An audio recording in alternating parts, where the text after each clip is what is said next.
Welcome to video number 1. Today I am making beans and rice for dinner. Simplest thing you can make in the world, but I thought chopping an onion would be a great place to start because chopping onions are not fun for anybody. But if you can do it precisely and quickly, then it cuts the process in half and you don't have to dread it as much.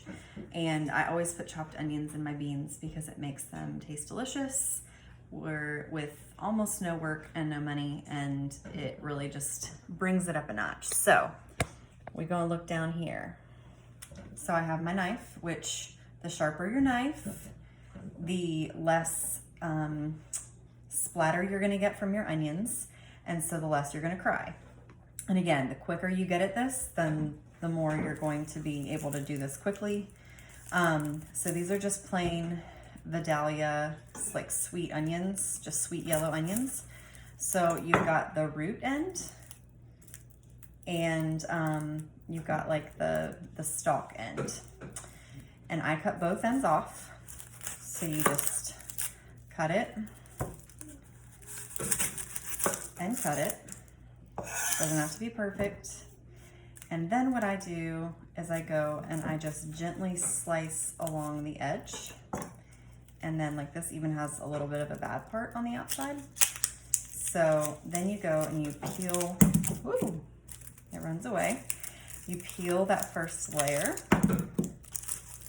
This one I'm gonna rinse off because it's got that junk on it. So there you go.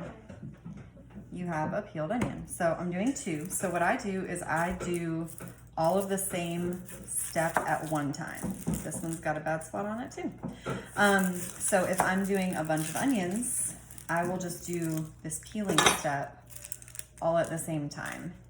So now you have this pile. If it didn't have bad parts in it, I might save it. I keep a freezer bag of like vegetable peels and weird ends and stuff like that in the freezer for making chicken stock or vegetable broth or whatever. But because this has some rotten parts, I'm just gonna throw them away. So you've got your onions, they are peeled now. So then what I do, it doesn't matter which end is up for me. I cut it in half this way. And then you have this kind of facing toward you, one of the ends facing toward you that you cut. And so then you're just gonna go around and you're going to cut probably 1/2 inch. So you have all of these and you leave probably about 1/2 inch at the other end. So it holds it together. And then you go this way. Now, if you have like a really big onion, like a big Vidalia onion, at that point, I usually will cut it once or twice this way to about the 1/2 inch mark at the end too. And that way you're getting more uniform little pieces. But with little onions, especially if it's going in beans, I don't worry about it.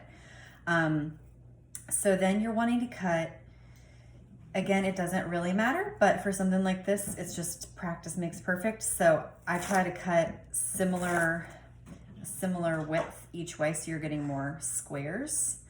So I'm doing about 1/2 inch across. So then you get to the end where you don't really have many cuts.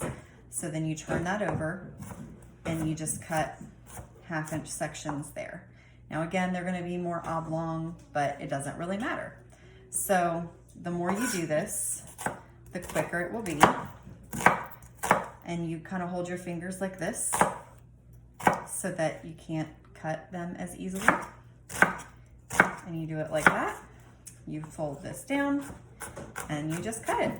And you, especially if you have a thin blade, sharp knife, you will hardly ever feel like you're gonna burn your eyes out once you learn to do it more quickly. And sometimes the more uniform size might matter, but again, something like beans and rice, it's all gonna cook down together anyway, so that does not really matter. I'm not gonna be a perfectionist about it. So you've got those all cut, and I'm gonna put them in my Instapot pot.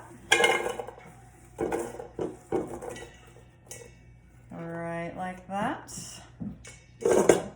way you can do it. If you wanted to, if you didn't have the pot right here, it was going to be too big a pot to pick up, you can scrape and scoop,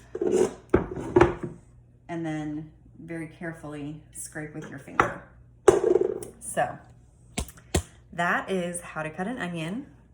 That does not need to be perfectly sliced and diced, but you can peel an onion like that for any way that you need to use an onion, for slicing, for hamburgers, for doing more of what we call a julienne, which is cutting all the way across in thinner slices if you're going to do like caramelized onions or something like that. So we will do another cutting course on all the different types of cuts sometime, but for today, that's all we're going to do. Bye. So this is the remainder of the red bean concoction that I'm making. So we've got our onions. I am using adzuki beans, which are red beans. They look like this. They're really pretty, but you can use obviously any kind of, they're just plain red beans or black beans, pinto beans, but I'm using these because I have them. And I'm curious how they do in the Instapot because I've never made them in there.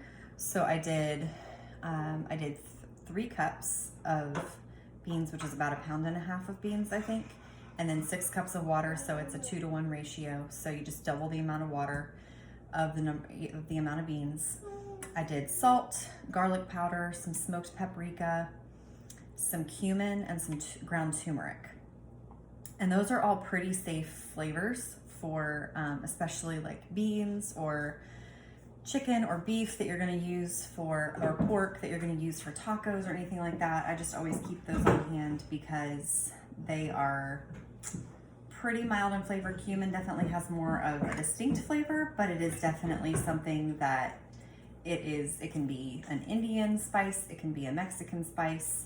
I will often just sprinkle it on foods that I know it goes really well with garlic. So almost anything that goes well with garlic, cumin will work really well. Add a little salt into the water. The recipe I looked up said to cook these at high, on the manual pressure cook for about, it said anywhere from 16 to 25 minutes based on how soft you want them. I'm gonna do about 22 minutes because I want them soft but not mush. So I'm gonna do about 22 minutes and then do a natural release and just let them stay warm until dinner tonight. So that's the nice thing, is that beans, it doesn't really matter that much what the texture is as long as they're not hard and crunchy. So I'm gonna go ahead and do that. People can also do them in the slow cooker, but you have to think ahead for that, and I don't do that. So there we go. I'll report back on how they turned out.